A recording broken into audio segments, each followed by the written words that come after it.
Good morning. Bear with me. I'm doing the live watch party thing. So I had to start the chat before I could do it, apparently. I'm learning and not completely confident with it yet. So when you join, please say good morning in the little chat bar. I know you're here.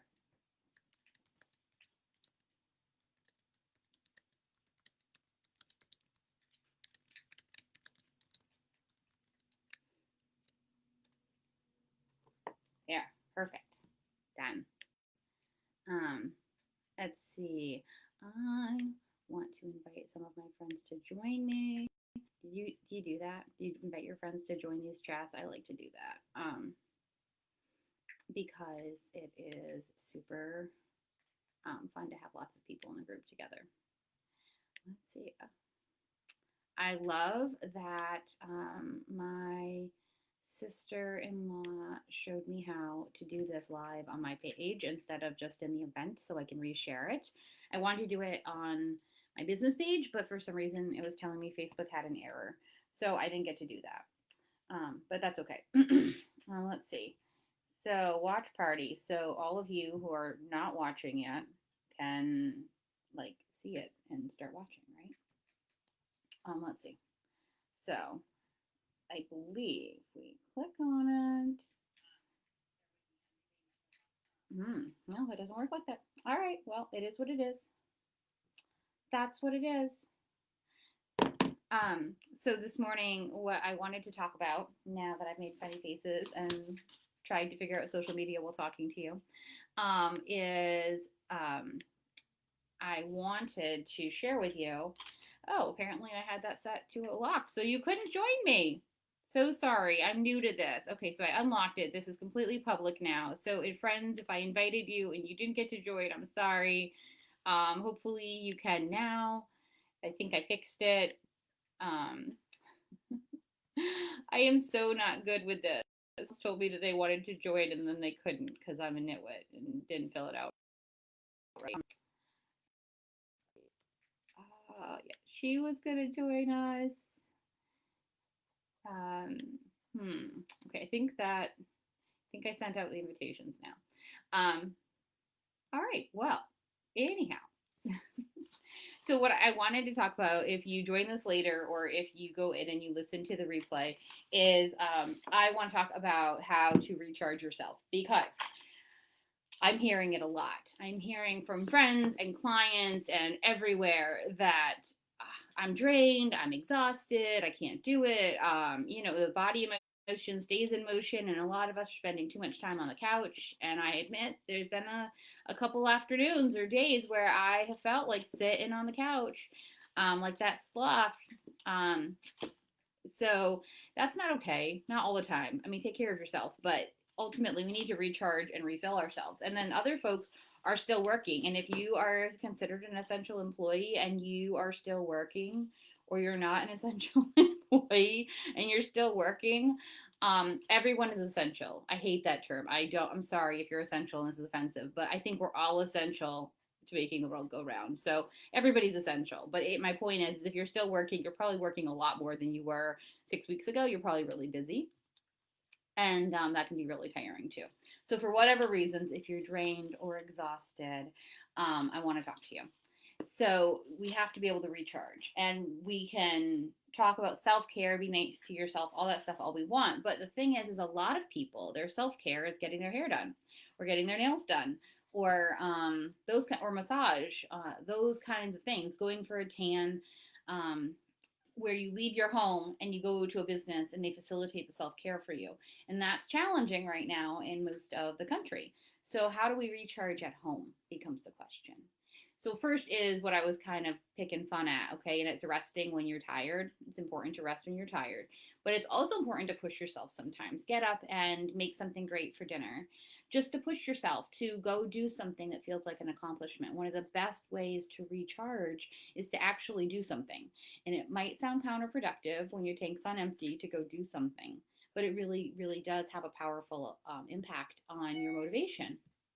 So Well, hello, Brenda and Lucy. Thank you for joining. So, another great way to recharge by doing something. I choose and it probably shows. But the other part is to go, just simply go for a walk. Okay, we don't have to do strenuous activity here. You don't necessarily have to find a gym to be physically active. It's great to have a bike and go for a ride, but something outside, because outside has so many more ways to interact with the world. Even if you're not talking to people, there's birds, there's the sun, there's animals, there's scenery. I'm really blessed to be here at Virginia Beach, so we have a great view most of the time as well. But being outside and putting your body in motion is a great way to recharge. You feel accomplished. You go for a 45-minute walk and you check that little step tracker on your phone, you feel like you did something. And activity and accomplishment are so motivating. We have to set the little goals for ourselves so we can get motivated and feel accomplished. Because when we feel like we did something, we're pre programmed for that. I did something, so I feel good. I did something good, so I feel better. So, this is one of the best ways to really recharge yourself. Is to get out there and to do something physical. Another one I really personally like, as far as self care at home, especially if you can't go for your massage or a physical healing, and maybe you're accustomed to that, is a nice long bath or a hot shower. I really like to have essential oils handy when I do those things. Be careful which ones you use. Some are not meant to be in the bath. Check with whoever you're buying them from to find that out. But Oh, hello, Deborah. I'm so glad you joined. Thank you. I miss your face too. Um, Lucy, you said your dogs keep you busy, walking, surfing. Your dogs surf. That's kind of cool. They probably like watching you surf. There's been a lot of surfers out here on the beach. My daughter and I take a walk very, very frequently out here, and there's a lot of surfers. It's probably mostly what people are doing on this north end of the beach, anyway. But a body in motion stays in motion. And I'll tell you, the first time somebody told me that, I was offended. I thought, I'm tired and I hurt. And that's not very nice of you or compassionate, but it's really true. Now, again, if you're drained and you're sick, you need to sleep. And I get that. But this is a balance thing. And most of us have had a lot of time at home. And if you're still working, that's not the same thing as relaxing activity. That's not recharge activity for most of us. That's a do with a demand and some extent of stress right now. Okay. Hi, Brenda. You probably love me talking about getting active right now, right? I read somewhere, Brenda, that your gyms might be opening back up, and I'm excited. I might come visit just for a gym. That would make me really happy and really motivate me a lot, because ours are going to be closed until June, I think. I think that's what they said. So, anyways, and good morning, Robin. Another way for you to recharge is that quiet time. So again, it's about feeling like you did something. And I know meditation seems like cliche to a lot of people. We talk about it, people say they can't do it. I want you to take away the word meditation and just think about the idea of sitting still. Sit still and control your mind. Shut the mind off, forget all the other parts that you've heard about meditation. Just sit still and quiet the mind, slow it down. It's about controlling where the thoughts go. There's a lot of things to think about right now. There's a lot of things that we could worry about right now. Every time I have a dry tickle, I'm like, oh, what's that? Are they going to think that I'm sick? I know I'm not sick. But that quiet, control that so your brain doesn't go there. That's what meditation is. It's controlling the thought versus letting the thoughts control you. And when the thoughts control you, it's exhausting. It is exhausting to be stressed out and worried. Have you ever noticed when you're really, really stressed? I don't know, right before taxes or something, or some important event, and you're stressed and you feel the pressure and you're tired, and it's like this weight literally on your spine. And then the event happens and it's over. And even if it isn't in your favor, there's relief, there's release to it. That's because you've taken off the worry. So, another way to take off the worry is to control where your mind goes. So, my favorite way to learn how to do this, I learned about 5 years ago when I had a very hard time with the concept of meditating. And I hated guided meditation. Like, don't talk me through it. At least at the time, I hated it. So, what you do is set yourself a timer. Don't look at it. Set the timer because this is about completing something. Set the task and complete it. So, set it for 5 minutes. And for the 5 minutes, All I want you to do is focus on when you breathe in through your nose, you feel the air right here. Doesn't work if you're congested. That's not so great. But if you're not congested, this is a really good activity. You can do this with incense or essential oils around, so you're getting benefits from that too, but it works on its own. So you're going to breathe in and you're going to feel that. And you just focus on the breath. When they say focus on your breathing, a lot of people are talking about your abdomen and your chest and your inhalation. That's not what I'm talking about. I'm talking about feeling the breath, the air, right at the tip of your nose. And every time your brain wanders to the grocery list, or wanders to work, or what was that noise in the living room because what is my kid doing? Forget it. Put it back out and go back to the breath. Our brain is really, really bad at having two actual thoughts at the same time. Now you might yo-yo back and forth between them, but the idea of control is to come back to here. And it might seem stupid, but that's the point. It doesn't really matter what's going on right here, but you're controlling your mind, you're controlling your thought pattern, so it doesn't control you, because that's where the tired is coming from.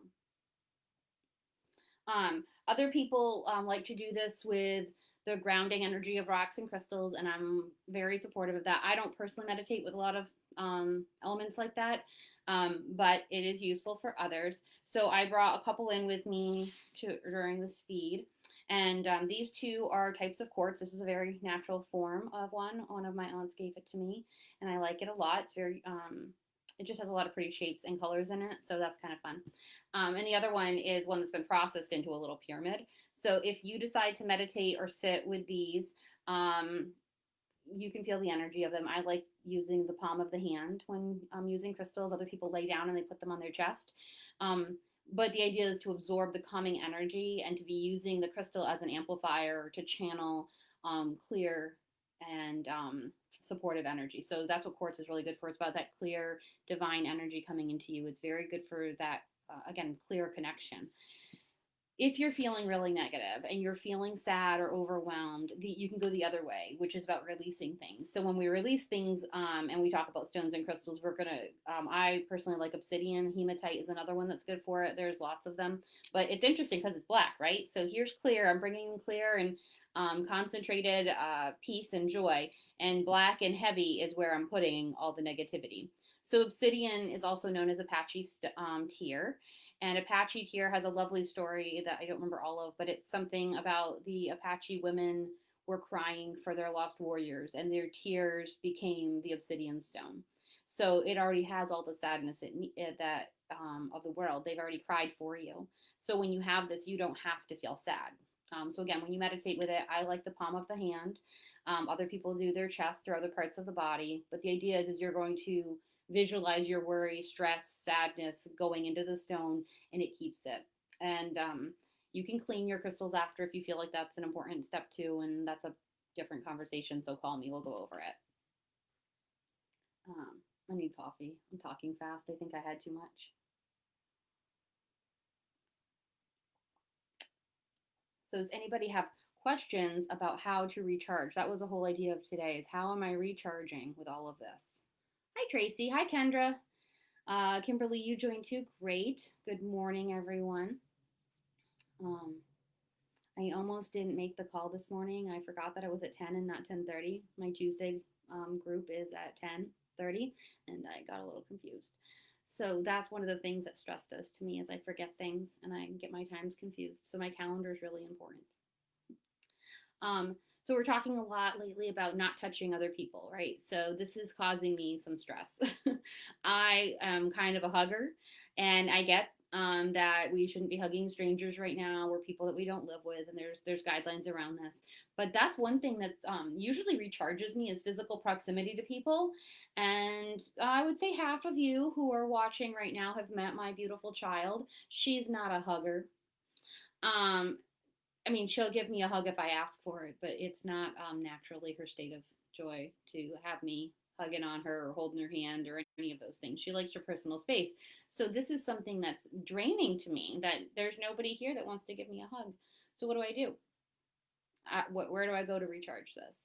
So that's when these tricks that I've shared with you really help me. It's about the self-love. It's the things you can do by yourself that really can refill you. We have to really pay attention to that, and we have to think about why has the world dynamic and the universe created this scenario around us where we're being asked to be alone. And that's what a lot of it is. You might be home with your family, but there's still alone time in that.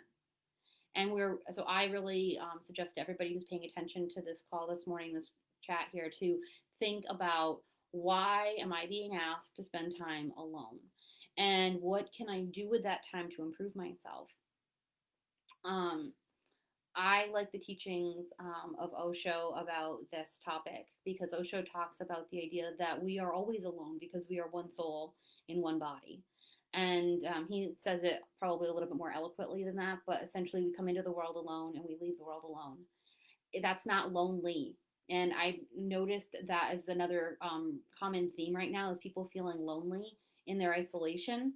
And that's incredibly sad, right? To feel lonely. But we're lonely often when we are not comfortable being alone. So when you are alone, it's quiet, right? There's more time for you to do and focus on what you need to do and focus on. And I see Tracy joined, and you'll probably get this part, and a few others of you who have lots of people at home, and you probably really, really value the alone time that you might actually get. When I'm home with the rest of my family for extended periods of time, and especially during childhood, I noticed that I really valued my alone time. So now we have a lot of it. What are we going to do with it? Are we going to study something? Are we going to read? Are we going to finally go take that hour and a half bath that nobody would leave us alone for beforehand?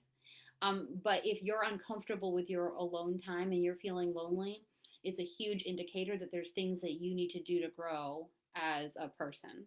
And this is not a criticism, this is just an acknowledgement that lonely is one of those feelings that tells us that something else is going on, where we have opportunity to take control of our life and grow as individuals. So it's draining to feel lonely, but we can take action around it when we start looking at, why am I lonely? Do I not like my own company? Again, not a criticism. It's just a hard truth. Sometimes we don't like our own company. We're not engaged in something. Maybe we don't have anything that we like to do by ourselves. We recently started a quilt, and frankly, we do it in shifts. I do a little bit, she does a little bit. So it's a lone activity that we're doing. And the thoughts that are going on in the head there, are they negative? Is that why you are feeling lonely in this? Because you don't like the programming that you're hearing in your mind? It's a sign that you need to reprogram. Do the nose meditation. Do a positive meditation where you're listening to some guided words that take you someplace good. So utilize this alone time. There's many, many ways to do it. And I keep coming back to the idea that we are so lucky that during this isolation period, we have the internet and we have computers and cell phones and Facebook Live and all of that. When they did this in the early 1900s, they didn't have all that. If you were isolated probably with your family on some farm somewhere or some little city apartment. And if you wanted to find out if your friends in Utah were doing all right, you had to write them a letter and hope the postal worker wasn't sick too. So we have to look at these things for what they are. Facebook, can be mind numbing and you just sit there and scroll through it, or you can go take one of these online classes. You can go study something. You can improve upon yourself. If you aren't working, use the time to improve some skill sets. So when things open back up again, you have a better chance to get another job. So again, I'm going to come back to what I started with. The best way to overcome this feeling of exhaustion is to find a way to utilize the time. The body in motion stays in motion, and that's physically and mentally. So we've kind of come full circle. We started out with getting physical and going for a walk or a bike ride or anything to get yourself moving and outdoors. And now we're talking about the mindset. We have to keep our mind active and agile. Okay, the mind drone numbing thing of watching Netflix for 8 hours for 6 weeks is not stimulating. And of course, you're going to feel like garbage if that's what you're doing. So put on a documentary where you're learning something. Find somebody they'll watch it in their house, do the little watch party thing, watch it in yours, and talk about it later. Engage the activities that you have available to you. We don't have to be watching Seinfeld reruns right now, at least not for 8 hours for 6 weeks. Hi, Kendra. I don't remember if I said hi to you or not. So that really wraps up what I wanted to share this morning. I wanted to share getting physical. I wanted to share a few of the spiritual tips for recharging and releasing. And I wanted to talk about controlling the mindset. in controlling the mindset, a few of you probably know we're working on a book right now called Being Happy, and there's 26 weeks of activities for doing just this, to control how you think. Not like in the creepy brainwash sense, but for you to control the way you think and going to the positive aspect and engaging when you feel the negative ones to correct them so you can feel better and live a happier life. So if you would like a preview of this, I'd love it if you let me know. It should be out in July. We've pushed it back a month because of the shutdown business. But I'm happy to share a preview with you. If you're doing some of these activities that I've talked about this morning and you're not finding that peace, you're not finding that it's working for you, you have a hard time for 5 minutes focusing at the breath on your nose, then that's a sign, to me anyway, that's a sign that maybe you could use a little bit more work on it. And this workbook might help you out with that. I think it will. I think 26 weeks is plenty of time to rebuild a habit and to change your mind about how you're thinking.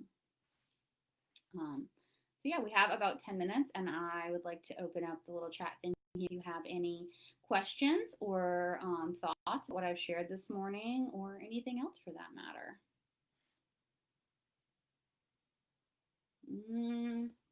I see no typing, so there's no dots showing, so I guess nobody has questions. Oh wait, there's one. Nope. So the question that I got by private messenger, I won't share the name, is how do you make it quiet when you have a house that's not quiet? Well, that's when you leave your house. That's when you go for a walk. Go sit in your car. You might not be able to go anywhere, but I get it. Sometimes you just need quiet and you have a house full and you can't create that in the home. So if it's the kids or something, hopefully the weather's turning around and we aren't going to have so much rain. Have them go for a walk. Take them for a walk. Go sit in the car. When my daughter was little, I would call it the Mommy Timeout, and I would just go lock myself in my bedroom for 5 minutes, knowing that she was in a safe place, and I would go shut the door so it was silent, because 5 minutes of silence can do so much to recharge your brain. You might have to be sneaky. You might have to go sit in the car. You might have to say that you're going to run to the store to find toilet paper and sit in the car for 10 minutes and not listen to anything. Maybe that's a good point too. When I'm talking about silent, I'm talking about silent. Now, music is great for lifting the mood. Music is great for engaging people to have fun. But like this message I got, if it's noisy all the time in your home and you need some quiet, that probably means to shut that off too. Even the TV, even the social media, 5 minutes of quiet means nothing. Means nothing is going on. No radio, no talking on the phone, no news feed scrolling. You sit in the quiet, and you will, if you don't notice a recharge after spending 5 or 10 minutes in quiet, I want you to call me, because there's probably something else going on that we could talk about. But it really has an incredible impact on recharging you. Sorry, my phone was ringing there.